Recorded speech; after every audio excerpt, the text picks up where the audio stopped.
Okay, that particular constant is called as a rate constant, ठीक है। और ये फॉरवर्ड रिएक्शन है, that's why we are going to use the F over here.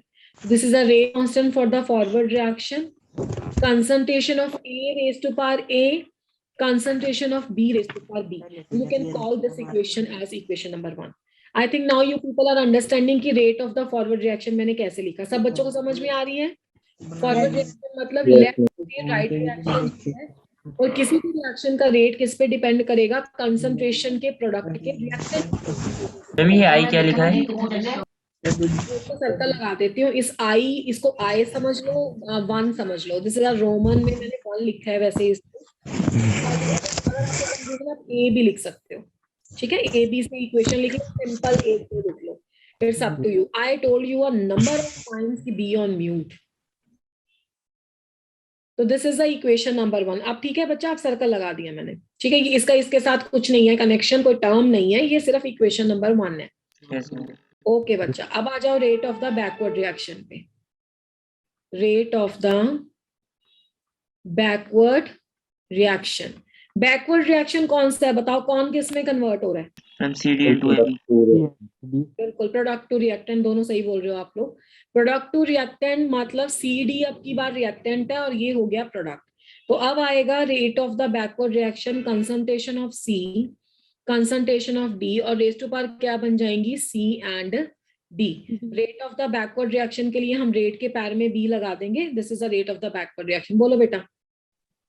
Ma'am ji बोला गलती हो जाएगी कि rate of backward reaction product to reactant है। मुझे ना क्लियरली आपकी बात सुनाई नहीं दी, आप क्या कह रहे हो? दोबारा से बोलो। मैम ये कहना गलती हो जाएगी कि rate of backward reaction product to reactant है।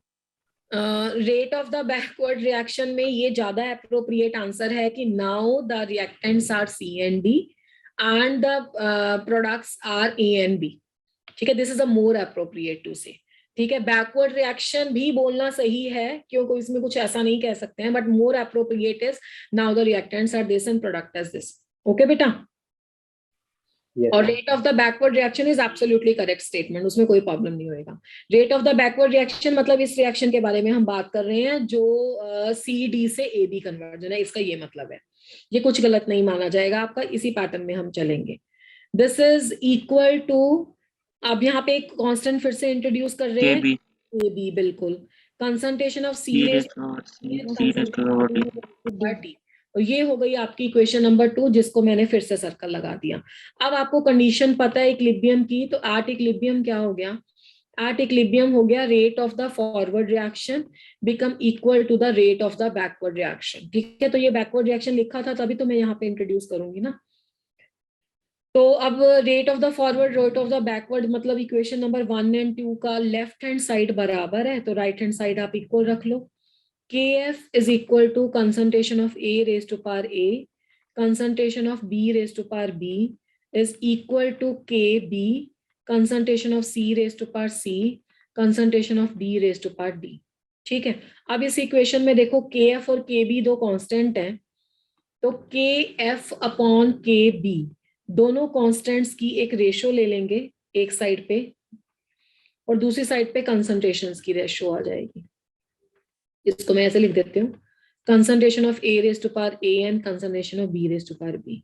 दिस इम्प्लाइज बेटा दो कांस्टेंट्स हैं तो उनका कांस्टेंट एक अनदर कांस्टेंट होगा, जिसको हम सारे चैप्टर में कैपिटल के से डिनोट करेंगे। If you want you can call it as K hash और you can call it as K E Q, equilibrium constant या कैपिटल के ओनली या K equilibrium, any of the you can say out of these three symbols you can use. और इसकी value क्या होगी? इसकी value is known to you, C raised to power C, D raised to power D, A raised to power A and B raised to power B. I think अभी आराम से आप लिख लोगे कि इक्विलिब्रियम कांस्टेंट कहीं पे भी लिखना है, वो concentration of product upon concentration of reactant के बराबर होगा, raise to the powers equal to the stoichiometric equations. तो this is your equation number 3। यहाँ तक क्लियर है सभी को? Yes ma'am. Yes. Slide, can I shift the slide बेटा? Yes, ma'am. Thank you. तो हमारे पास ये जो इक्विलिब्रियम कांस्टेंट आया, जिसको मैंने ऐसे लिखा है C raised to power C, D raised to power D, A raised to power A and B raised to power B. अब ये इक्विलिब्रियम कांस्टेंट की टाइप्स क्या क्या होती हैं, पहले तो इसका लॉ लिख लो, चलो फिर इसकी टाइप्स पे आते हैं। दिस इज अ के हैश, मैं इस चैप्टर में चलो के ई क्यू यूज कर लेती हूँ। अब ये जो इक्वेशन बनी जिसको हमने क्या इक्वेशन नंबर दिया था लास्ट स्लाइड में, 3 दिया था, मैंने जैसे इसे दोबारा ही लिखा है। इससे हम बनाएंगे law of the chemical equilibrium, law of the chemical equilibrium. अब बेटा law of the chemical equilibrium क्या कहता है? The ratio of the product of concentration of products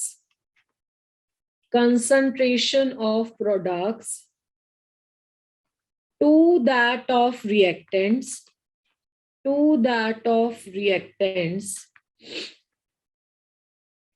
raised to the powers equal to stoichiometric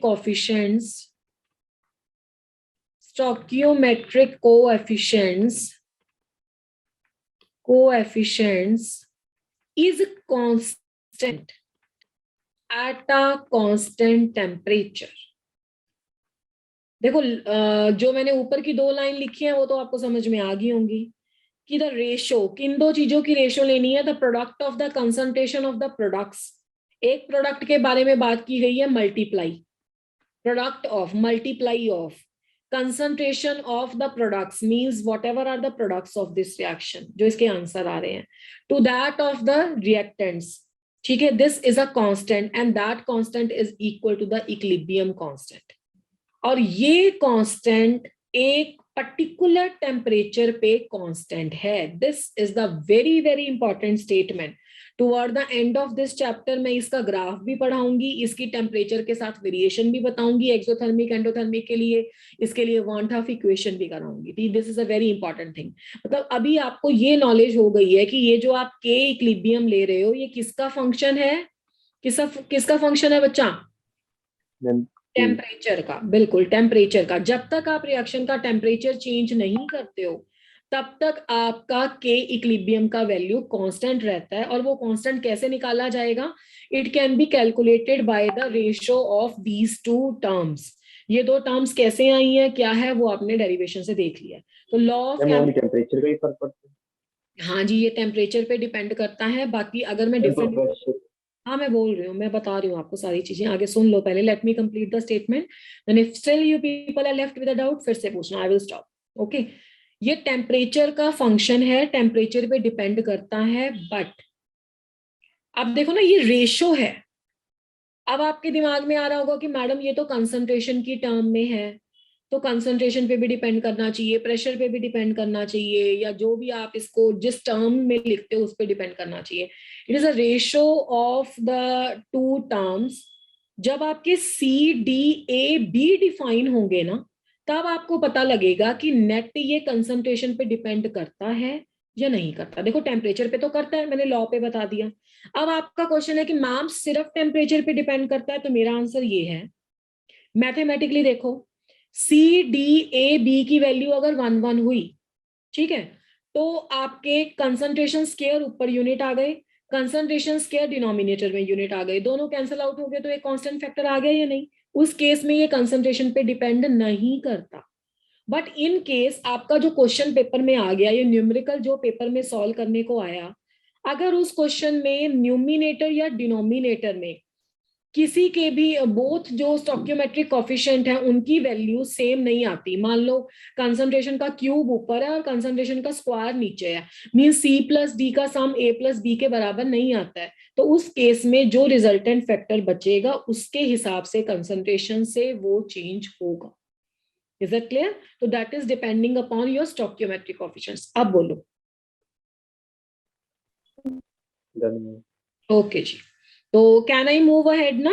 ये law तो सब बच्चों को समझ में आ गया है, ठीक है। चलो 1 2 इक्वेशंस मैं आपसे लिखवा के देख लेती हूँ, that will be a good level of your practice. हम क्या करते हैं, हम अमोनिया का डीकम्पोजिशन पढ़ लेते हैं। अमोनिया डीकम्पोज होके क्या देता है बच्चों, बताओ मुझे। अरे अमोनिया का डीकम्पोजिशन करके क्या मिलता है, बोलो। हाँ जी, N2 और 3H2।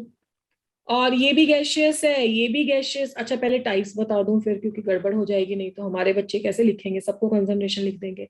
पहले थोड़ा सा टाइप देख लो, फिर इसकी एक्सप्रेशन बताती हूँ। Types of the equilibrium constant, अब इसको के इक्लिबियम लिख के चलेंगे। Types of the equilibrium constant बिल्कुल आपके रिएक्शन में जो गिवन फिजिकल स्टेट्स होंगी उस पर डिपेंड करेगा।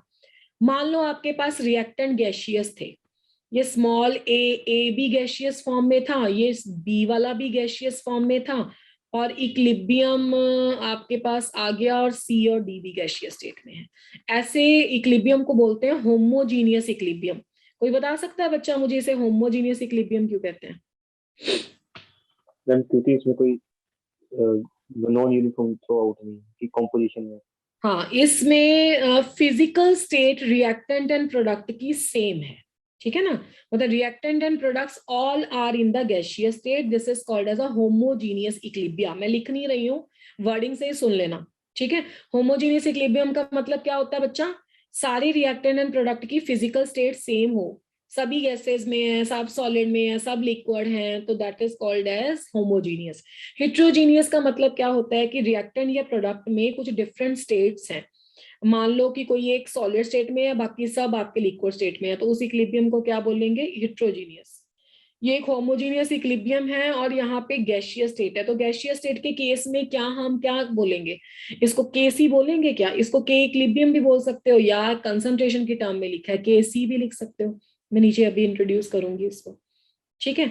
तो अगर आपके पास गैशियस स्टेट है तो the measurable properties for the gas is a pressure. तो यहाँ पे जो आपका इक्लिबियम कांस्टेंट जाएगा वो के पी जाएगा, ठीक है। लिखना वैसे ही है, pressure of the capital C raise to the power stoichiometric coefficient, pressure of the capital D raise to the power stoichiometric coefficient, pressure of the capital A raised to the power stoichiometric coefficient, pressure of the capital B raised to the power stoichiometric coefficient. So this is the Kp, this is the another type of the equilibrium constant, ठीक है। You can call it as a Kp। अब यही वाला आपका reaction मान लो कुछ ऐसा आ जाता है, स्मॉल ए, इसको मैं लिक्विड फॉर्म में लिख दूं, ठीक है। लिक्विड तो वो ऐसे दे देगा, कुछ एक्वस बना देगा आपके पास, है ना, ऐसे लिख देगा, कुछ एक्वस लिख देगा, plus B in the aqueous form gives a C plus D. D और true equilibrium है, both the arrows must be equal, both the reactions are going with the same speed। तो अगर रिएक्शन में AQ लिखा आ गया ना, अब AQ का मतलब है एक्वस फॉर्म। तो एक्वस फॉर्म से तुम्हें आइडिया हो जाएगा कि ये सब तो लिक्विड फॉर्म में है, तो लिक्विड के केस में फिर आप कंसंट्रेशन लोगे। तो कंसंट्रेशन कैसे आएगी? That is called as a, yes, यही वाला पोर्शन जो मैंने यहाँ पे बताया था वैसा ही करो, इसको लिखो, concentration of C raise to power C, concentration of D raise to power D, concentration of A raise to power A, concentration of B raise to power B. तो ये केस ही आ गया, ठीक है। तो these are the two types of the equilibrium constant. वैसे तो देखो एक्टिविटी की फॉर्म में भी होता है, एक्टिविटी कोफिशिएंट की फॉर्म में भी होता है, but that is not in your syllabus.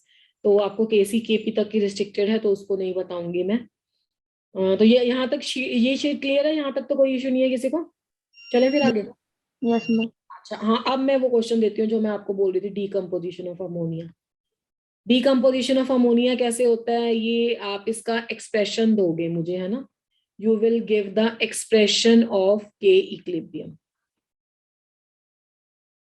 Ammonia कैसे डिकम्पोज होगा? Ammonia is in the gaseous state, जब ये डिकम्पोज होगा तो ये बनेगा नाइट्रोजन और हाइड्रोजन, और इसमें रिएक्शन में इक्लिबियम होगा, this is a equilibrium in the reaction, all are in the gaseous state, और आपको लिखना है इसका के।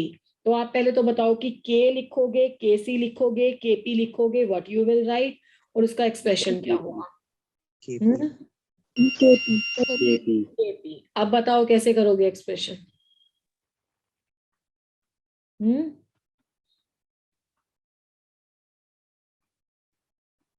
कैसे बताओगे केपी की वैल्यू, कौन बताएगा? वेरी इजी बेटा, what is KP? Ma'am P of N2 N2 PH2 मतलब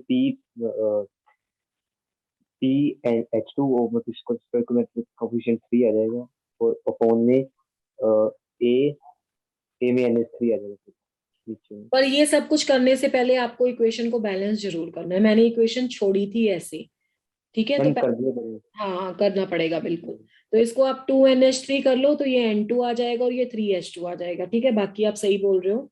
all are in the gaseous state, तो प्रेशर की फॉर्म में ले लो, pressure of N2, pressure of hydrogen की पावर 3 और प्रेशर ऑफ NH3 की पावर 2।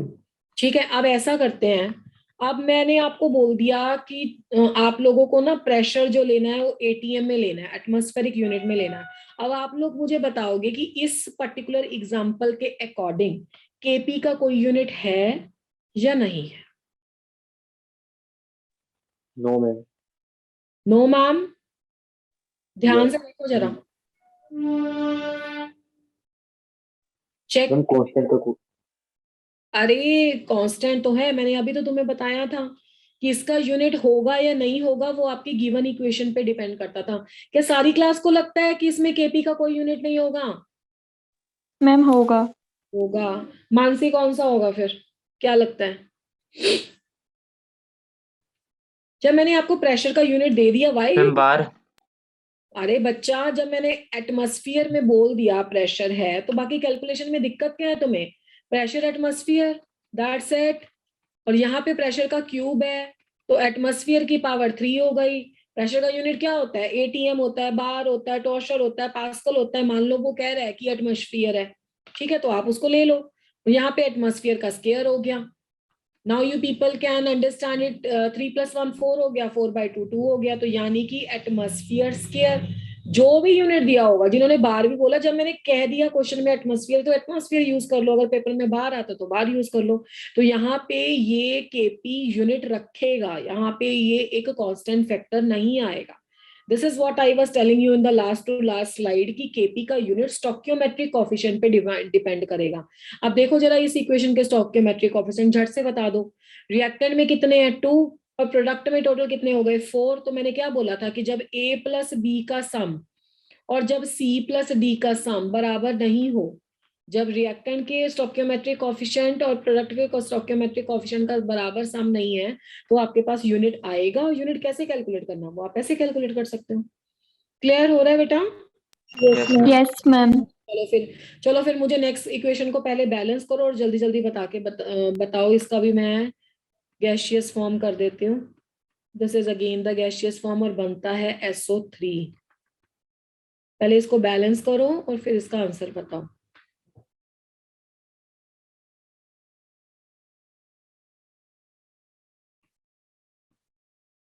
जल्दी।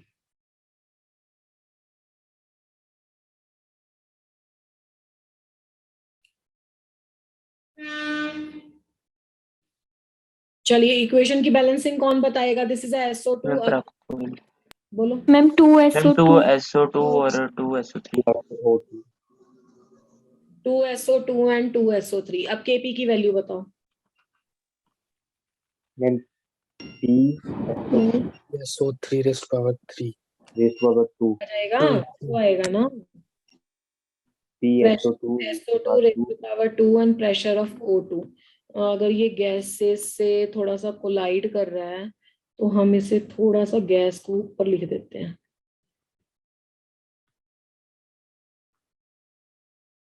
ठीक है, अब इसमें यूनिट होंगे क्या केपी के? कोई बताओ तो। Yes ma'am 2/3। ठीक है, मैं इसमें प्रेशर ही लिख देती हूँ। प्रेशर का जो फॉर्म भी हो, पावर ऊपर 2 है नीचे 3 है, तो पावर कितनी आएगी? -1। है ना। अब यहाँ पे चाहे एटमॉस्फेयर भर लेना, चाहे बार भर लेना, चाहे पास्कल भर लेना, चाहे टॉर्शर कर लेना। अभी तक मैंने जो भी इक्लिबियां लिए हैं वो दोनों कौन से इक्लिबियां हैं? वो कौन सी कैटेगरी है? Homogeneous equilibria. These both are the homogeneous equilibria. Equilibria ना प्लूरल होता है इक्लिबियम का, ठीक है। Yes ma'am. एग्जाम्पल लेते हैं हेट्रोजीनियस वाली, चले क्या आगे? Yes ma'am. Next is a heterogeneous equilibrium.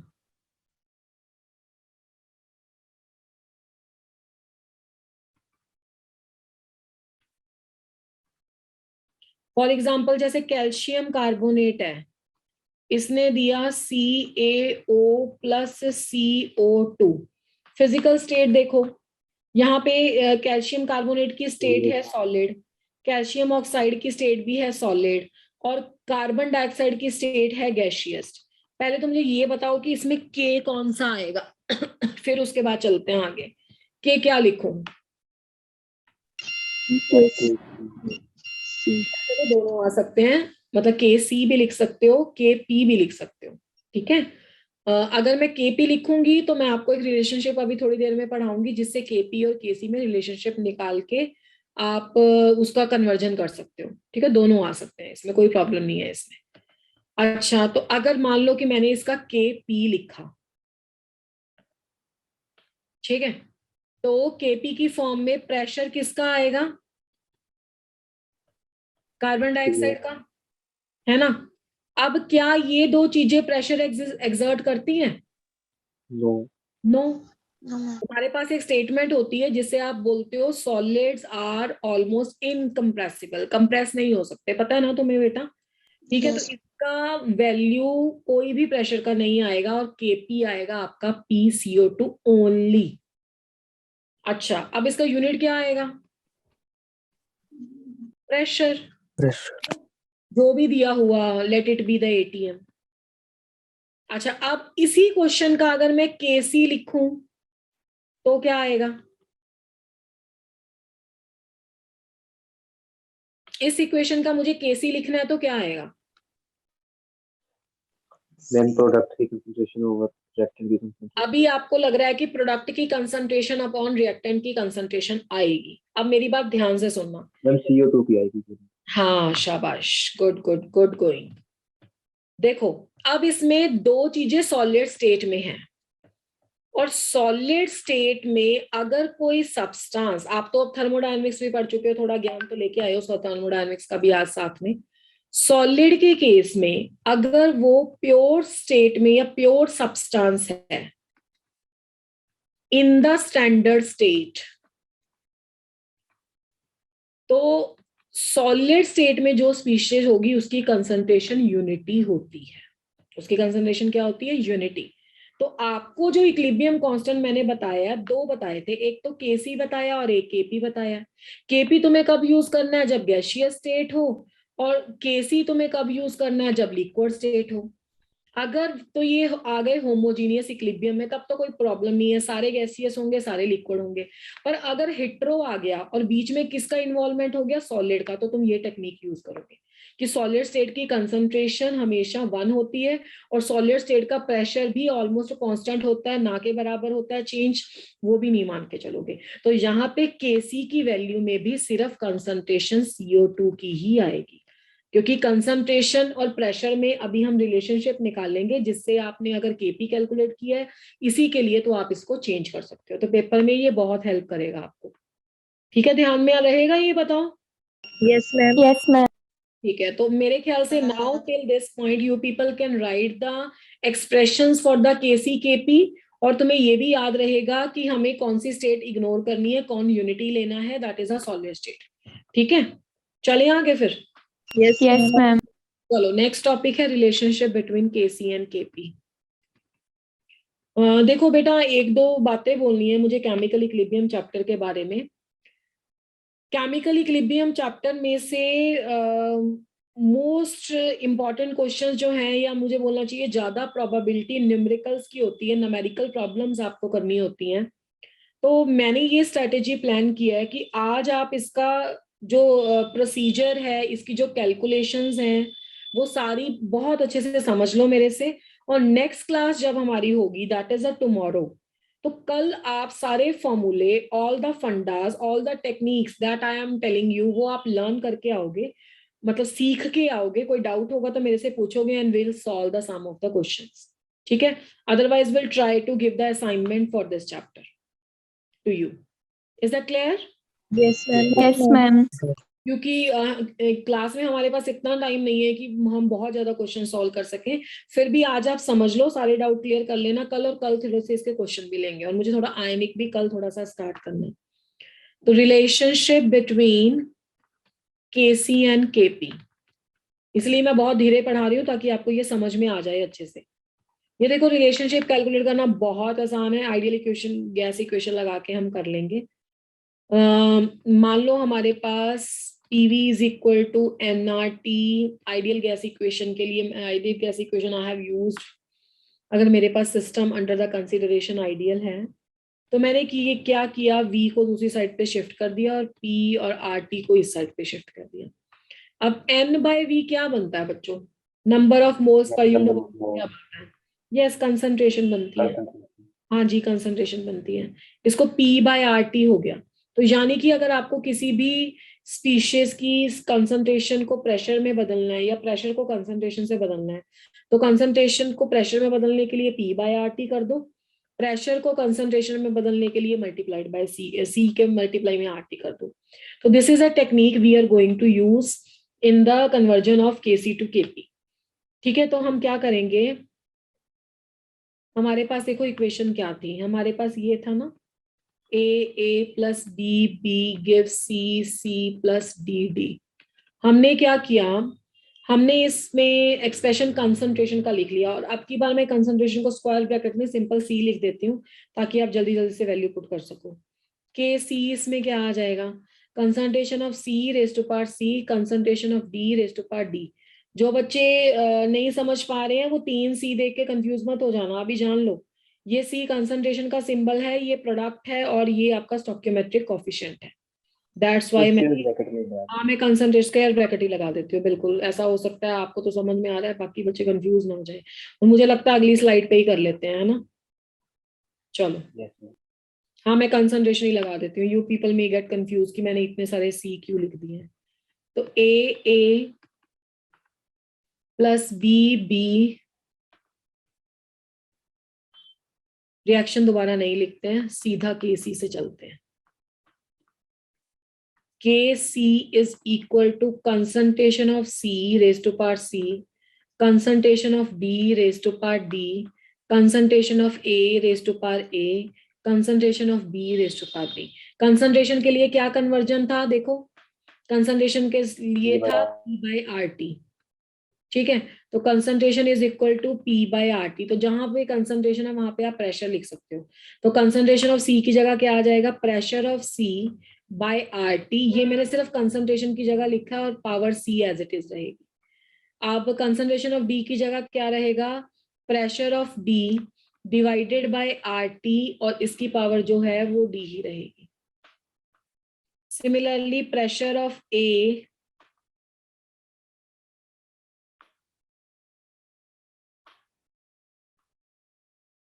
Pressure of A by RT, और आपके पास पावर में small a, pressure of B by RT, और आपके पास पावर में B। Now you can separate the terms, pressure वाली पोर्शन को हटा दो, एक साइड कर दो। Pressure of C, pressure of D, and raise to the power stoichiometric coefficients. Pressure of A, pressure of B, raise to the power equal to the stoichiometric coefficients. And here is the 1/RT, power क्या हो जाएगी, C plus D है product में, और A minus B है, A और B है reactor में, A प्लस B हो जाएगा। ठीक है, तो ये हो गया आपका 1/RT, net is this power and this power. अब आप आराम से इसको अरेंज कर सकते हो इक्वेशन को। क्या हम कर रहे थे, Kc कर रहे थे, let me use a different colour. तो Kc क्या आ जाएगा बच्चों, ये वाला पोर्शन क्या है बताओ, KP। हाँ जी Kp, बिल्कुल। तो ये बन जाएगा 1/RT। यहाँ पे मैं एक नोटेशन यूज कर रही हूँ, जो डिफरेंस है ना स्टोइकियोमेट्रिक पावर्स के सम का, इसको हम डेल्टा एन लिख देंगे। ठीक है, दिस इज डेल्टा एन। और क्योंकि हम प्रेशर की फॉर्म में ले रहे हैं तो ये गैसीय स्टेट में है, तो डेल्टा एन जी हो जाएगा। ठीक है, वो आप स्टेट देख लेना, उसके अकॉर्डिंग एडजस्ट हो जाएगा। तो ये आ जाएगा Kc is equal to Kp RT की पावर डेल्टा एन। तो ये ultimately Kc is equal to Kp RT raise to power delta n हो गया। और in the another word you can also write it like Kp is equal to Kc into multiplied by RT raised to power delta n। Again and again I am telling you कि जहाँ पे delta n क्या है, where delta n is equal to the difference in the stoichiometric powers sum, C plus D minus A plus B। ठीक है, तो ये स्टोकियोमेट्रिक powers के जो सम है उनका डिफरेंस है, प्रोडक्ट माइनस रिएक्टेंट. तो is that clear how we have derived this relationship? Yes, ma'am. Yes, ma'am. कैसे आप, सॉरी, मान लो आपको प्रेशर दिया हुआ था वो CO2 वाले क्वेश्चन में, और आपको Kp तो फटाफट कैलकुलेट हो गया, Kp is equal to the pressure of CO2, but आपको प्रॉब्लम कहाँ पे आ रही है, Kc कैलकुलेट करने में. तो आप यहाँ पे वैल्यू रखो Kp की और Kc की कन्वर्जन कर दो. ठीक है, तो इज दैट क्लियर? यहाँ तक तो किसी को कोई डाउट नहीं है? Yes, ma'am. Everybody, is that clear और नॉट? मैम टेम्परेचर गिवन होगा?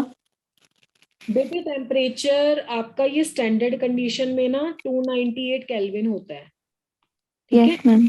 तो आप 298 केल्विन कर देना. अगर कई बार क्या होता है ना कि एग्जामिनर ना कैलकुलेशन को इजी बैठाने के लिए आपको बोल देता है कि 300 केल्विन यूज कर लो.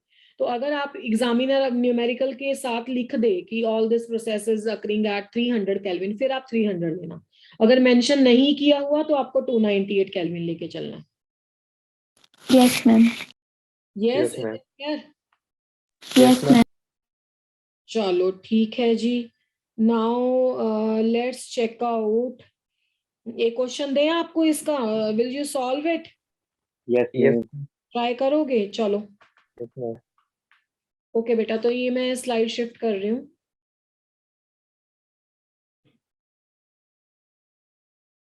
Question is the following equilibrium constant, the following, I will wait for 1 minute. ठीक है, 1 मिनट बहुत होता है, आराम से हो जाएगा अगर आपको समझ में आ गया. The following equilibrium constants were determined at, अब देखो यहाँ पे कुछ टेम्परेचर दे रखा है, तो दे रखा है तो वो यूज करो. डिटरमिन्ड एट 1120 केल्विन, बहुत हाई टेम्परेचर दे रखा है. और रिएक्शन है बच्चा 2CO in the gaseous state, it is giving the carbon in the gaseous state plus the CO2 in the gaseous state.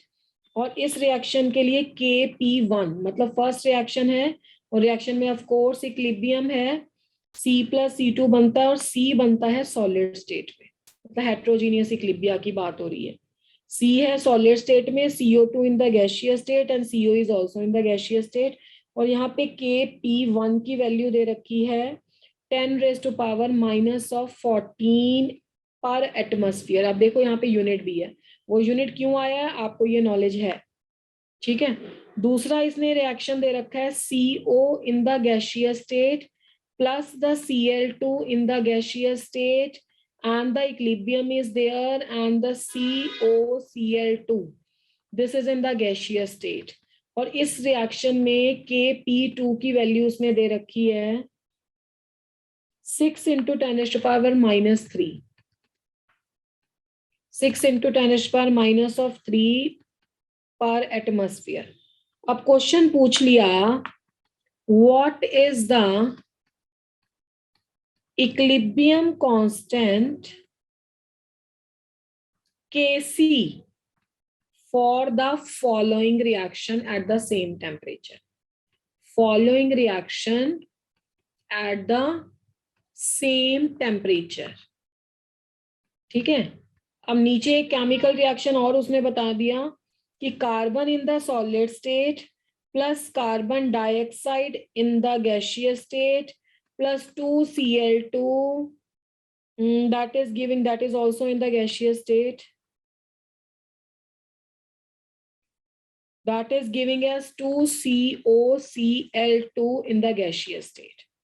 अब आंसर्स में कुछ ऑप्शन दे रखी हैं, जैसे पहली है 3.31 × 10⁻11 पर मोलर. बी दे रखी है इसमें 5.5 into 10⁻10 पर मोलर.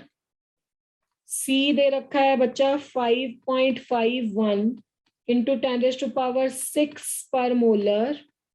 एंड डी इसमें दे रखा है none. I am giving you the 1 or 2 minutes to solve, then we'll start a poll.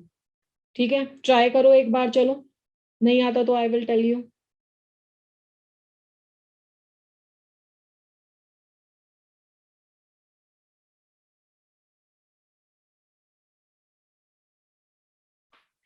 हाँ, वन थिंग इज हियर, यहाँ पे जो 10 की पावर 14 है ना वो प्लस में है,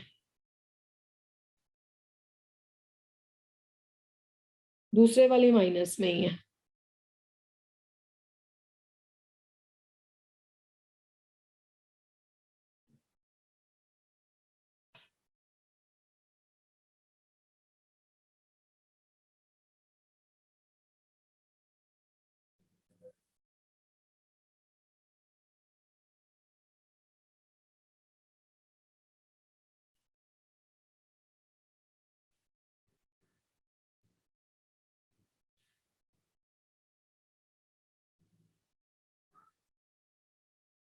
I will give you the exactly 1 minute. After that, I will start a poll. I don't want कि आप बिना किए, बिना क्वेश्चन सॉल्व किए पोल आंसर पे लग जाओ।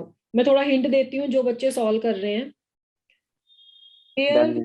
हाँ बोलो बच्चा, बोलो। Done done. अच्छा अच्छा, डन, तो फिर दे सकते हैं पोल। चलो ठीक है। I have launched the poll. Who have done ना, वो पोल पे रिप्लाई कर सकते हैं ऑप्शन।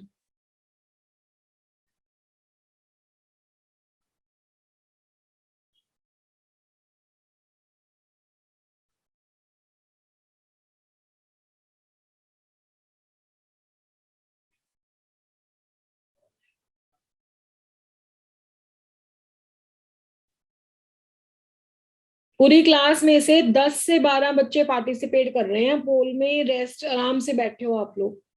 बेटा you have to develop the habit to solve the questions and give the answer, otherwise paper में जाके वो आपका जो डर है ना वो बना रहेगा, आप दे ही नहीं पाओगे।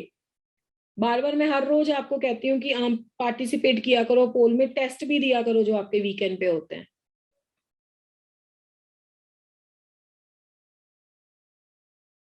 Why rest are not responding भाई?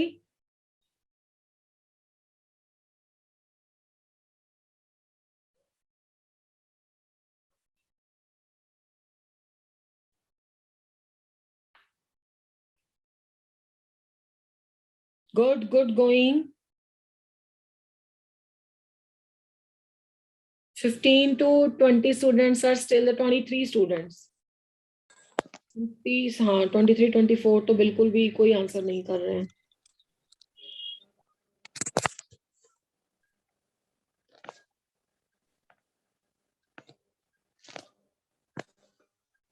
Okay, waited for approximately 1.5 minutes.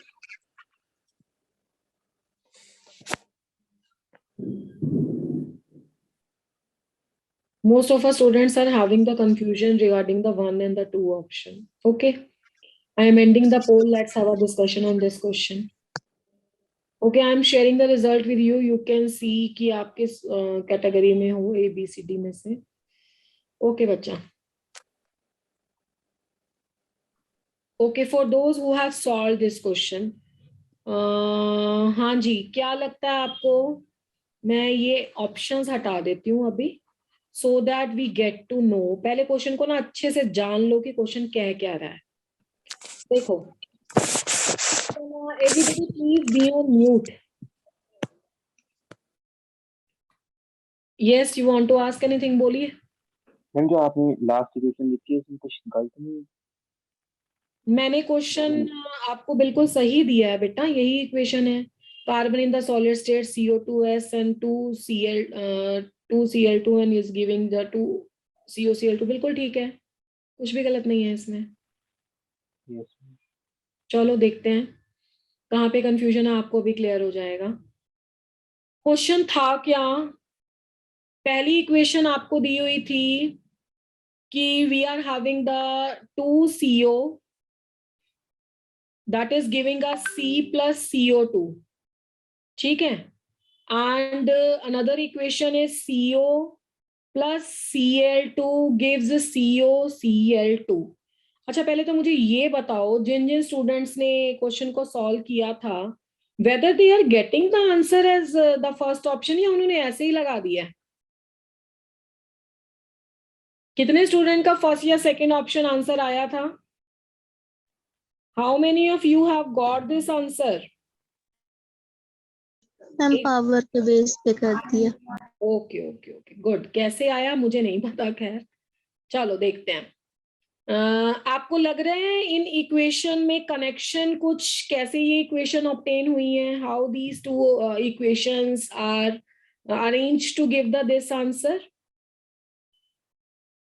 कोई बच्चा बता सकता है? एडिशन।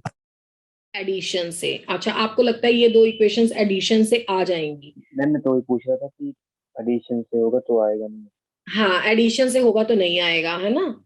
तो फिर आप Yes, दोनों, आप लोगों ने इसको कैसे, इस इक्वेशन को बनाया? मैं अभी 1 मिनट के लिए स्लाइड शिफ्ट कर रही हूँ, फिर उसके बाद इस स्लाइड पे आती हूँ। देखो, हमारे पास ना कुछ बहुत जनरल सी प्रॉपर्टीज हैं, बस कुछ प्रॉपर्टीज है इक्विलिब्रियम कांस्टेंट की।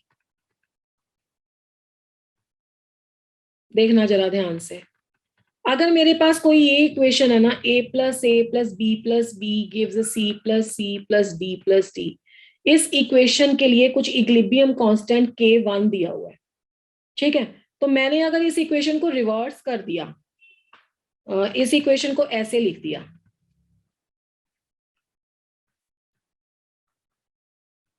ठीक है? तो इस इक्वेशन के लिए जो इक्विलिब्रियम कांस्टेंट होगा वो क्या होगा? μ1। Can anybody tell? Ma'am 1/K1। शाबाश शाबाश। जब आप इक्वेशन को रिवर्स करते हो तो इक्विलिब्रियम कांस्टेंट भी रिवर्स हो जाता है, यानी कि K2 हो जाएगा 1/K1, ठीक है? अब देखो, ये प्रॉपर्टी 1 हो गई। नाउ द प्रॉपर्टी 2, देखना जरा ध्यान से। अगर मेरे पास कोई दो इक्वेशन है, मान लो मैंने C प्लस O लिया, मैं थर्मोडायनामिक की एक बहुत कॉमन सी इक्वेशन ले लेती हूँ। C प्लस मैंने हाफ ऑफ O2 लिया तो CO बन गया, ठीक है? और CO को मैंने O2 में ऐड किया तो CO2 बन गया, ठीक है? मान लो ये दोनों इक्वेशन इक्विलिब्रियम में है। अब मुझे एक इक्वेशन चाहिए जिसमें ये और ये कैंसिल हो रहा है, कार्बन ऑक्सीजन से ऐड होके CO2 बन रहा है। तो मुझे ये थर्ड इक्वेशन चाहिए थी, तो आप मुझे फटाफट बता दो कि मैम 1 और 2 के ऐड करने से ये इक्वेशन आ रही है, ठीक है? तो मान लो आपके पास जो इक्वेशन नंबर 1 है उसका इक्विलिब्रियम कांस्टेंट K1 है, इक्वेशन नंबर 2 का इक्विलिब्रियम कांस्टेंट K2 है। तो कैन एनीबॉडी टेल कि इक्वेशन नंबर 3 का इक्विलिब्रियम कांस्टेंट क्या आएगा? Ma'am K1 plus K2। No, K1 plus K2 नहीं आएगा, K1 K1 minus K2. Multiplied by K2 आएगा। जब कोई दो equation add up, when they add up to give the third equation ना, तो the equilibrium constant is equal to the multiplication of these two equations, ठीक है? And now is a last property, that is the property number 3। अगर मान लो मेरे पास कोई equation है, जैसे जनरल मैंने इक्वेशन ले ली, let it be A plus B gives C plus D, और इस इक्वेशन का इक्विलिब्रियम कांस्टेंट K1 है, और मैंने इसी सारी इक्वेशन को ना यू कैन से 2 से मल्टीप्लाई कर दिया। 2A plus 2B gives 2C plus 2D। मुझे कहीं इक्वेशन में चाहिए था 2 से मल्टीप्लाई, 3 से मल्टीप्लाई, एनीथिंग आप you can do on both the sides. तो जो इक्विलिब्रियम कांस्टेंट K2 आएगा वो क्या आएगा? कोई बता सकता है K1 से क्या रिलेशनशिप आएगा? Ma'am 2K1। No, now this time K1 raise to power 1/2। तो ये 3 प्रॉपर्टीज है इक्विलिब्रियम कांस्टेंट की, जिससे वो क्वेश्चन बनाता है आपका एग्जामिनर। वो 3, देखो 3 कॉन्सेप्ट आते हैं पेपर में ऐसे क्वेश्चंस में जो मैंने अभी करवाया। पहला तो KC KP का रिलेशनशिप, सबसे पहला तो वो K का एक्सप्रेशन चेक करवाएगा कि बच्चों को K का एक्सप्रेशन लिखना आता है। सेकेंड कॉन्सेप्ट चेक होता है KC KP का रिलेशनशिप, और थर्ड चेक होता है कि इक्वेशन को मल्टीप्लाई, डिवाइड और you can say add up जब हम करते हैं तो नेट इक्विलिब्रियम कांस्टेंट कैसा आता है। तो अगर आपको ये तीनों चीजें आती है ना, तो you can easily solve the first category of the question of the chemical equilibrium. मैं एक बार फिर से रिपीट कर रही हूँ, फिर हम क्वेश्चन पे आएंगे। जो प्रॉपर्टी नंबर 1 है वो ये कह रही है कि अगर मैंने इक्वेशन को रिवर्स कर दिया तो उसका इक्विलिब्रियम कांस्टेंट भी रिवर्स हो जाएगा। सेकेंड प्रॉपर्टी ये कह रही है कि अगर मेरे पास जो रिक्वायर्ड इक्वेशन है RE, वो कोई दो इक्वेशन को प्लस करके आ रही है, तो आपके पास जो इक्विलिब्रियम कांस्टेंट है वो दोनों को मल्टीप्लाई करके आएगा, और थर्ड प्रॉपर्टी क्या कह रही है कि अगर मैंने थ्रू आउट द इक्वेशन किसी कांस्टेंट फैक्टर से मल्टीप्लाई कर दिया है तो मेरा equilibrium constant K1 raise to power 1 by that factor आ जाएगा। मान लो मैंने उसे 3 से मल्टीप्लाई किया होता तो K1 की वैल्यू कितनी आ जाती बेटा? 1 बाय 3। ठीक है, तो ये 3 प्रॉपर्टीज हैं। तो ये क्लियर है? मैं बैक स्लाइड पे जाऊं? Yes ma'am. ठीक है, सभी को क्लियर है? इसमें कोई कंफ्यूजन तो नहीं है? No ma'am. ठीक है, अभी हमारे पास whatever we were having a data, जो भी डाटा था, ठीक है, उससे हम देखते हैं कि पहले तो रिक्वायर्ड इक्वेशन क्या बनानी है। मेथड हमें आना चाहिए, बाकी तो काम हो जाएगा। चलिए जी, प्रीवियस स्लाइड पे अब आ जाते हैं। अब हम ले लेते हैं कलर रेड कलर। मैंने आपसे पूछा कि इन दोनों इक्वेशन से ये कैसे ऑब्टेन करेंगे, तो पहले तो ना आप क्वेश्चन में ना RE लिख लिया करो। RE का मतलब है रिक्वायर्ड इक्वेशन। अब रिक्वायर्ड इक्वेशन से को कैसे बनाना है, आपको थर्मोडायनेमिक्स में मैंने एक बहुत इजी ट्रिक सिखाई थी कि जो आपको ऑब्टेन करना है ना उसके अकॉर्डिंग मल्टीप्लाई एंड डिवाइड करते चलो। और पहली इक्वेशन में C राइट साइड पे है अगर पहली इक्वेशन में C राइट साइड पे है, मुझे तो आंसर में C लेफ्ट साइड पे चाहिए। तो सॉल्यूशन में जो सबसे पहला काम आप करोगे ना वो ये करोगे carbon in the solid state, carbon dioxide in the gaseous state, that is giving us 2CO in the gaseous state. Is that clear? Yes ma'am. Is that clear?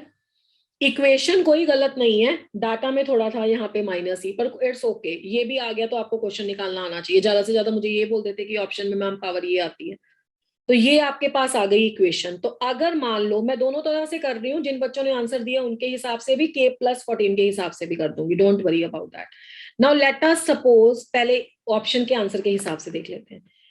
मेरे पास जो क्वेश्चन हैंड में था PDF में, उसमें ये बहुत बहुत lightly return था, देन आई अज्यूम कि शायद नहीं है, बट आंसर में वो यूज हो रहा है, माइनस से आंसर आ रहा था। ठीक है, अब ये है, अगर इट्स ओके, जिसने प्लस से किया वो प्लस के हिसाब से भी कर लेंगे सॉल्यूशन। तो अगर ये है तो KP1 अब कितना आएगा, हु विल टेल?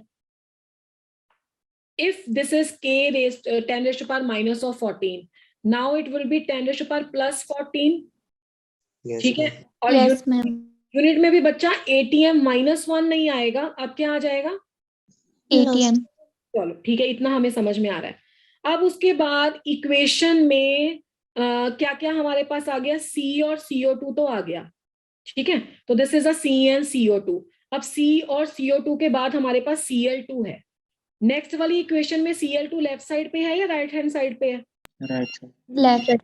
तो कहाँ दिख रहा है तुम्हें राइट हैंड साइड पे बच्चा? Cl2 तो लेफ्ट हैंड साइड पे ही है, देखो। ठीक है ना, दिस इज द इक्वेशन जिसमें देखो मुझे क्या क्या चाहिए था। मुझे चाहिए था इस इक्वेशन में C एंड CO2, तो C और CO2 तो मैंने यहाँ पे ला दिए। ठीक है ना, अब मुझे क्या चाहिए? Cl2 भी चाहिए, पर Cl2 किस फॉर्म में चाहिए? लेफ्ट हैंड साइड पे, तो लेफ्ट हैंड साइड पे ही है। तो नेक्स्ट इक्वेशन को आपको क्या करना था? यहाँ पे कितने Cl2 है बेटा? 2। 2। और यहाँ पे कितने Cl2 हैं? 1। Good, very good. तो बताओ मुझे क्या करोगे तुम? 2 से मल्टीप्लाई। हाँ जी, 2 से मल्टीप्लाई करेंगे। 2CO प्लस 2Cl2, दोनों की स्टेट क्या है बच्चा? दोनों की स्टेट गैसियस स्टेट है। In the equilibrium 2COCl2 in the gaseous state. अब मुझे कौन स्टूडेंट बताएगा कि अगर मैंने 2 से इसको मल्टीप्लाई किया है, then what we will do? Ma'am power 1/2 हो जाएगी। चलो कर दो, 6 × 10⁻³ पावर 1/2 आ जाएगी। ठीक है, उसके बाद व्हाट यू विल से, इन दोनों को इक्वेशन को क्या करेंगे भाई? ऐड अप करेंगे। तो ऐड अप करके आपकी रिक्वायर्ड इक्वेशन आ जाएगी। Yes ma'am. Yes ma'am. Next page पे जा सकते हैं थोड़ा सा? Yes ma'am. चलो नेक्स्ट पेज पे भी हमने कुछ लिखा हुआ है, तो उससे नेक्स्ट पेज पे जाना पड़ेगा। तो दोनों इक्वेशंस को ऐड करोगे तो what you will get? When you will add this, you will be getting carbon in the solid state plus CO2 in the gaseous state plus 2Cl2 and then is a 2COCl2 in the gaseous state। ठीक है, तो अब इस equation के लिए Kp जो आएगा वो कैसे आएगा बताओ? मैम मल्टीप्लाई करके कांस्टेंट को। हाँ, दोनों कांस्टेंट्स को मल्टीप्लाई करके। So when you will be multiplying the two constants, then you are getting what? जो भी है, चलो मेरे पास स्लाइड नहीं है, मैं मल्टीप्लाई कर देती हूँ, KP1 इंटू KP2 हो जाएगा। ठीक है, अब अगर मेरे पास KP आ गया तो KC पे कैसे जाएंगे? Can anybody tell me the relationship between the KP and KC? Yes, ma'am. क्या होता है relationship? Ma'am KP over RT raised to delta n. या KP is equal to KC RT raise to power delta n, यही relationship होता है। Yes, ma'am. ठीक है, अच्छा आप मुझे ये बताओ कि यहाँ पे डेल्टा n की वैल्यू कितनी है, जल्दी जल्दी से। मैंने साथ में गैसीय स्टेट भी लिख दिया है। -2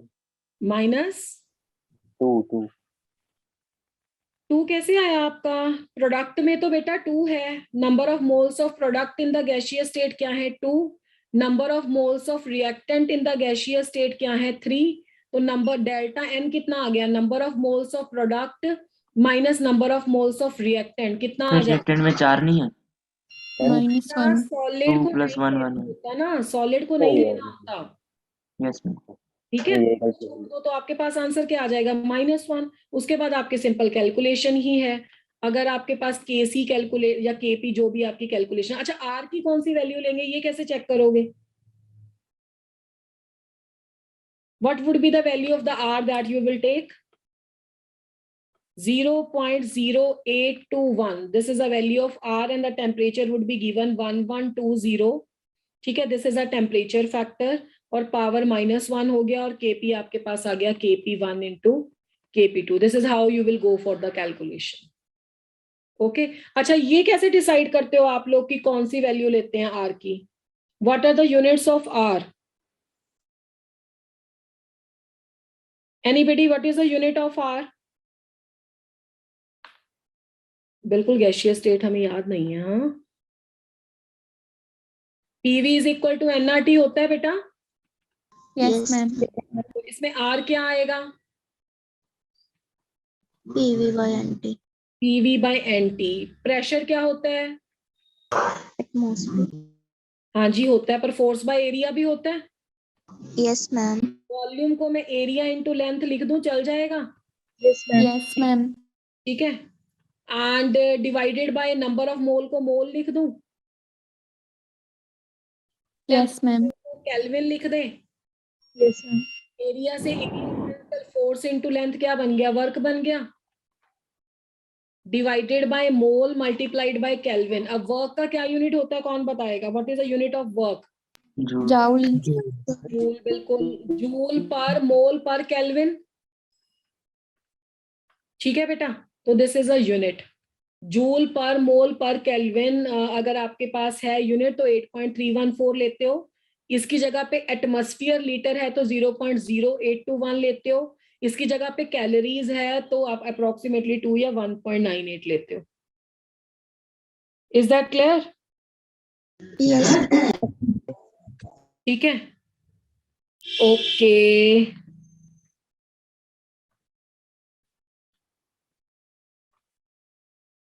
ली चैटरलियर प्रिंसिपल, कई बार इक्विलिब्रियम का क्वेश्चन आपका इस टॉपिक से भी लगेगा और वेरी वेरी इजी। इससे भी बहुत सारे प्रीवियस ईयर के क्वेश्चन आए हैं। अब ली चैटरलियर प्रिंसिपल क्या है? What does this principle state? It states if the equilibrium is subjected to change in the pressure, temperature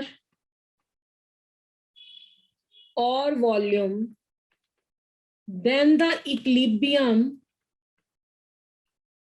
will shift itself in such a way so as to undo the effect of change produced.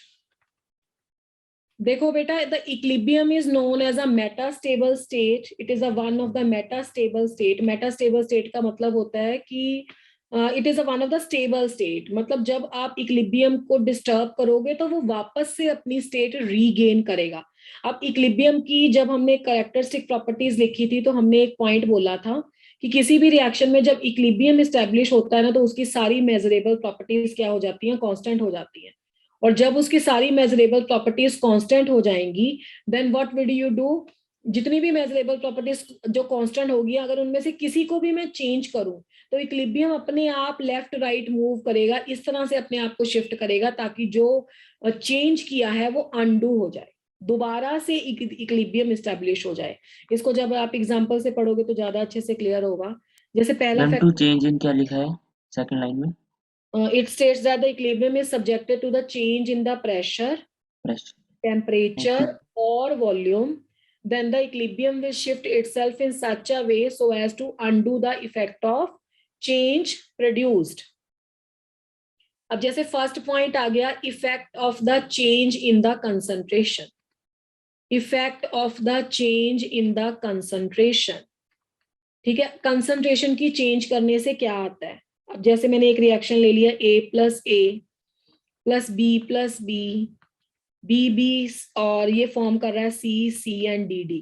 अगर मैंने increase in the concentration of reactant किया, मान लो मैंने reactant की concentration increase की, तो equilibrium किस side पे जाएगा? अगर मैंने रिएक्टेंट की कंसंट्रेशन की, हाँ, फॉरवर्ड क्यों जाएगा? क्योंकि आपके इक्विलिब्रियम मिक्सचर में रेट ऑफ रिएक्शन में करते हैं कि जितना कंसंट्रेशन ज्यादा होगी उतना. बिल्कुल, जितना आपने रिएक्टेंट का कंसंट्रेशन बढ़ाया है वो यूज अप हो जाए, जितना रिएक्टेंट को बढ़ाया है वो प्रोडक्ट में कन्वर्ट होके दोबारा रिएक्शन बैलेंस स्टेट में आ जाए. तो जब भी रिएक्टेंट की कंसंट्रेशन बढ़ाएंगे तो that will shift the equilibrium in the forward direction. Shift the equilibrium in the forward direction. तो उस केस में आपका जो इक्विलिब्रियम है वो किस डायरेक्शन में शिफ्ट हो जाता है? फॉरवर्ड डायरेक्शन में शिफ्ट हो जाता है. तो increase in the concentration of the reactants shift the equilibrium in the forward direction. तो is that clear? Yes, ma'am. चले आगे. Yes, ma'am. अच्छा, अगर increase in the concentration of product किया तो? Backward direction. ठीक है जी. Increase in the concentration of products shift the equilibrium in the backward direction. ठीक है, तो इक्विलिब्रियम किस डायरेक्शन में शिफ्ट हो जाएगा? बैकवर्ड डायरेक्शन में. तो कंसंट्रेशन का तो बहुत आसान है ना. अगर इक्विलिब्रियम मिक्सचर में रिएक्टेंट का कुछ ऐड करोगे तो वो प्रोडक्ट की डायरेक्शन में चला जाएगा, और अगर प्रोडक्ट का कुछ ऐड करोगे तो वो रिएक्टेंट की डायरेक्शन में चला जाएगा. तो दिस इज वेरी इजी. अब सेकेंड फैक्टर देख लेते हैं, effect of change in volume. या पहले प्रेशर पढ़ लो. Effect of change in the pressure. Pressure को अगर चेंज करते हैं तो क्या होता है? बाकी मुझे ये यहाँ पे बताने की रिक्वायरमेंट नहीं है, आप लोगों को ये बात पता है कि जब भी हम प्रेशर को चेंज करते हैं तो प्रेशर का इफेक्ट सिर्फ गैसियस स्टेट पे आता है. किस पे नहीं आता है? किस पे नहीं आता बेटा? Solid. पे और लिक्विड पे भी बहुत ज्यादा चेंज नहीं आता. सॉलिड्स पे तो बिल्कुल ही नहीं आता है. लिक्विड्स समवॉट कंप्रेसिबल हैं डिपेंडिंग अपॉन द नेचर. तो effect of the change in pressure हम गैसियस सिस्टम लेके करके देख लेते हैं. ये मेरे पास यहाँ पे कोई एक गैस है. मैंने क्या किया, मैंने यहाँ पे पिस्टन अप्लाई किया. एक पिस्टन ले लिया है जहां से एक्सटर्नल प्रेशर यहाँ पे कुछ अप्लाई किया. तो as the P external increases, मान लो बाहर से प्रेशर बढ़ा दिया, लगा दिया इस पे प्रेशर, और ये प्रेशर गैस के अपने प्रेशर को एक्सीड कर ले गया. तो as the external pressure increases, volume क्या हो जाएगा बताओ? डिक्रीजेस, है ना? Yes, ma'am. Volume decreases. Volume decrease हो जाएगा. तो अगर मैं एक यूनिट वॉल्यूम की बात करूं, इसकी बात करूं, इतने से पोर्शन की, तो उसमें अगर पहले जितने मॉलिक्यूल्स आते थे, अब प्रेशर बढ़ाने पे उस पे ज्यादा मॉलिक्यूल्स आ रहे हैं या कम मॉलिक्यूल्स आ रहे हैं? Ma'am, ज़्यादा. Yes. Volume decreases, so number of molecules per unit volume per unit volume increases. Volume तो कम हो गया पर एक यूनिट वॉल्यूम में एक छोटी सी जगह में जितने मॉलिक्यूल्स आ रहे थे वो बढ़ गए। सो इक्विलिब्रियम, इसमें मैं फॉरवर्ड बैकवर्ड नहीं लिखूंगी, ये depending upon the nature of reaction होगा। So equilibrium shift itself in such a direction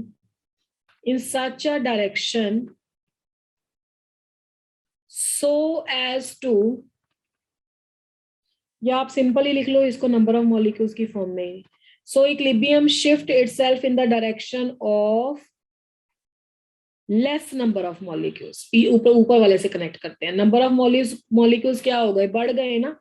number of molecules per unit volume increases, so the equilibrium shift in less number of molecules direction, less number of molecules side।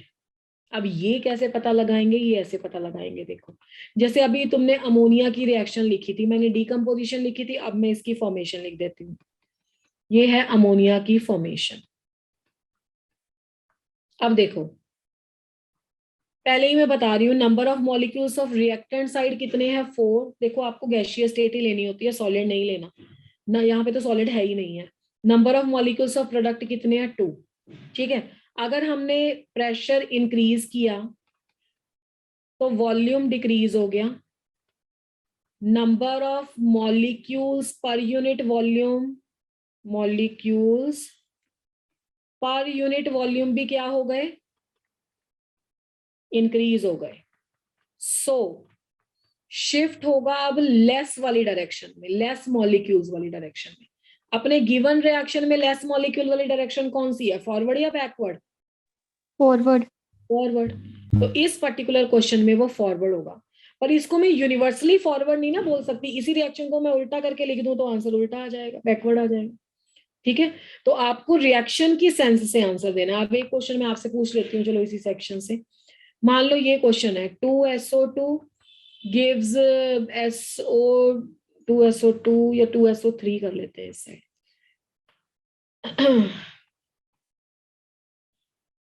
2SO3 gives 2SO2 plus O2, ये कर लिया। All are in the gaseous state. अब answer देना, ठीक है। अगर external pressure decrease होगा तो क्या होगा, इक्विलिब्रियम किस साइड पे शिफ्ट होगा? Ma'am forward. कैसे पता लगा बच्चा? एक्सटर्नल प्रेशर डिक्रीज होगा तो वॉल्यूम इंक्रीज हो जाएगा। Yes ma'am. आ जाएगा तो पर यूनिट वॉल्यूम में जो आपके मॉलिक्यूल्स हैं वो क्या हो जाएंगे, डिक्रीज। डिक्रीज। तो इक्विलिब्रियम किस साइड पे शिफ्ट होगा, मोर नंबर वाली साइड पे, यानी कि forward. Equilibrium shift in the direction of more number of molecules, more number of molecules. Correct. तो प्रेशर का इफेक्ट क्लियर है सभी को? Yes ma'am. मैम कंसंट्रेशन भी क्लियर है और प्रेशर भी क्लियर है? Yes yes ma'am. Yes ma'am. ठीक है बेटा, आप थर्ड पे आ जाओ। Change in volume. Change in volume तो मुझे लगता है मुझे करवाना ही नहीं पड़ेगा, वो प्रेशर के साथ ही हो गया। चेंज इन वॉल्यूम में प्रेशर के इफेक्ट से ही तो वॉल्यूम चेंज होता है ना, तो आप इसी कॉन्सेप्ट में पढ़ोगे। Change in volume, increase in the pressure जब होगा, प्रेशर को छोड़ देते सीधा ही वॉल्यूम ले लेते हैं। ठीक है, इंक्रीज इन द वॉल्यूम तो मॉलिक्यूल्स क्या हो जाएंगे यूनिट वॉल्यूम में, डिक्रीज। ठीक है, decrease. So shift the equilibrium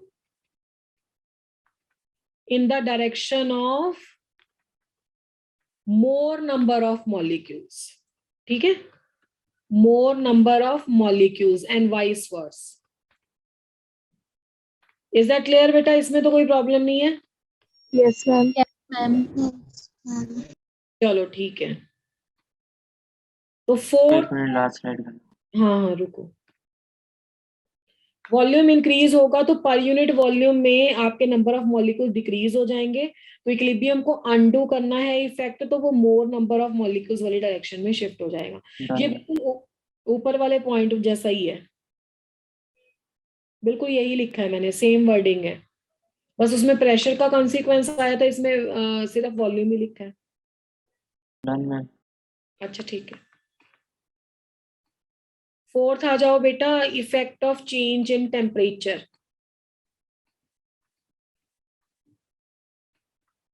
effect of change in temperature, ये थोड़ा सा इलेबोरेटिव वे में पढ़ेंगे। Effect of change in temperature, effect of change in temperature को स्टडी करने के लिए ना आपको दो टाइप के रिएक्शन देखने हैं। एक तो जो एक्सोथर्मिक रिएक्शन है, एक्सोथर्मिक रिएक्शन, और दूसरी साइड पे देखने हैं आपको endothermic reaction. Endothermic reaction, exothermic और एंडोथर्मिक में क्या चेंज है, क्या होगा एक्सोथर्मिक एंड एंडोथर्मिक में? दोनों में आंसर अलग अलग आएगा टेम्परेचर के चेंज करने से। अगर मेरे पास कोई क्वेश्चन आ गया जिसमें हीट मेंशन्ड है, यहाँ पे डेल्टा एच मेंशन है नेगेटिव, तो अगर आपका फॉरवर्ड डायरेक्शन एंडोथर्मिक एक्सोथर्मिक है, फॉरवर्ड एक्सो है, तो बैकवर्ड क्या आएगा? एंडोथर्मिक। यस, बैकवर्ड एंडो आएगा। तो बस एक बात आपको याद रखनी है कि इंक्रीज इन द टेम्परेचर, जब भी टेम्परेचर ज्यादा करोगे, बढ़ाओगे, shift the reaction in the direction of endothermic reaction, shift the reaction in the direction of endothermic, in the direction of endothermic. इसके बेसिक, इसके पीछे जो प्रिंसिपल लगेगा वो कल आएगा वांट ऑफ थ्योरी से, एंडोथर्मिक। ठीक है, अब इसका रीजन इन शॉर्ट क्या आ जाएगा? आप ऑलरेडी उसमें हीट दे रहे हो, तो ऑलरेडी उसमें टेम्परेचर बढ़ा रहे हो, तो जब आप उसमें टेम्परेचर बढ़ा रहे हो तो रिएक्शन उस साइड पे शिफ्ट होगा जिस डायरेक्शन में जो आपने टेम्परेचर बढ़ाया था वो यूज अप हो सके, जिसमें एब्जॉर्प्शन हो, तो वो क्या है? एंडोथर्मिक। अगर एक्सो आ जाएगा तो सारी हीट रिलीज ही हो रही है, फिर तो law of conservation of energy भी वैलिड नहीं रहेगा। ठीक है, Yes, ma'am. Yes ma'am. Question आ जाएगा कि in decrease in the temperature, अगर रिएक्शन में टेम्परेचर डिक्रीज होगा तो that will shift the equilibrium, that will shift the equilibrium in the direction of exothermic reaction, in the direction of exothermic reaction. ये बात बेटा याद रखना। ठीक है, जब Yes, टेम्परेचर को डिक्रीज करोगे बच्चा तो टेम्परेचर कम किया है, अब उस डायरेक्शन में जाएगा जिस डायरेक्शन में हीट रिलीज हो रही है, यानी कि एक्सो वाली डायरेक्शन में। तो बस आपको ये देखना है कि एक्सो कौन सा है, एंडो कौन सा है। अगर फॉरवर्ड में आपको एंडो दे रखा है तो बैकवर्ड एक्सो होगा। ठीक है, अगर फॉरवर्ड में एक्सो दे रखा है तो बैकवर्ड एंडो होगा। तो उस हिसाब से आप लगा दोगे कि इसको इस साइड पे जाएगा या इस साइड पे जाएगा। ठीक है बेटा? yes, ma'am. Yes ma'am. Fifth point, effect of catalyst. देखो, कैटालिस्ट कभी भी अफेक्ट नहीं करता है इक्विलिब्रियम को। कैटालिस्ट के बारे में ये बोला जाता है कि catalyst increases the rate of, catalyst increases the rate of both forward and the backward reaction, catalyst increases the rate of both forward and the backward reaction। ये दोनों रिएक्शन के रेट फास्ट करता है, फॉरवर्ड भी और backward भी। ठीक है, so it helps to achieve the equilibrium earlier. इससे क्या होता है कि इक्विलिब्रियम जो है वो जल्दी आता है, अचीव द इक्विलिब्रियम अर्लियर। ठीक है, इससे जो इक्विलिब्रियम आएगा वो थोड़ा जल्दी आ जाता है रिएक्शन में। आप ये नहीं बोल सकते हैं कि कैटलिस्ट किसी डायरेक्शन में शिफ्ट करेगा, कैटलिस्ट फॉरवर्ड या बैकवर्ड किसी भी डायरेक्शन में शिफ्ट नहीं करता है। ठीक है, वो क्या करेगा, सिर्फ क्या करेगा बच्चों? increase rate of रिएक्शन में Rate of reaction. Yes, equilibrium को फास्ट कर देगा। Is that clear? Yes ma'am. यहाँ तक सबको क्लियर है? किसी को कोई प्रॉब्लम नहीं है? Yes, ma'am. no. ठीक है जी।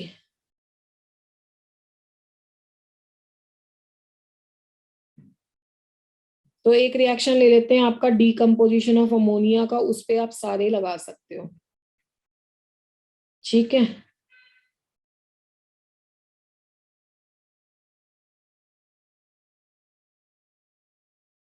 Let's take this question.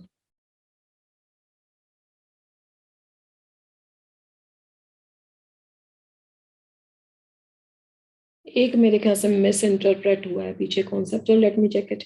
ये एक रिएक्शन है, ये मैं पोल क्वेश्चन दे रही हूँ आपको, ठीक है।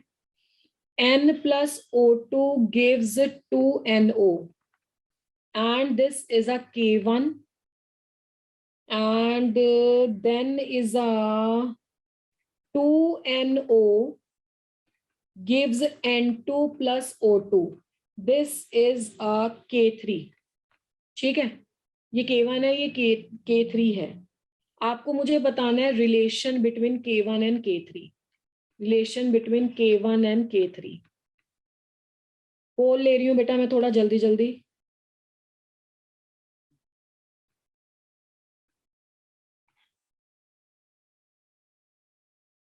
Yes, you people can answer.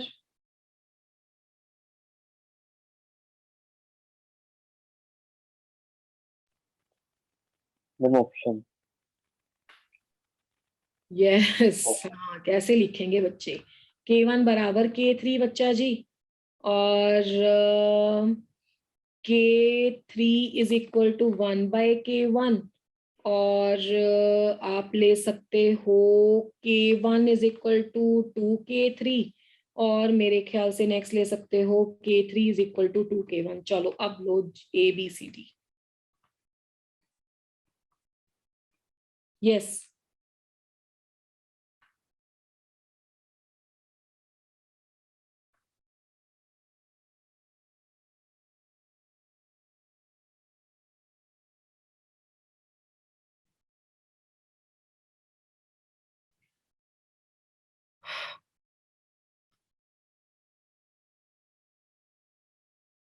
सभी आंसर किया करो।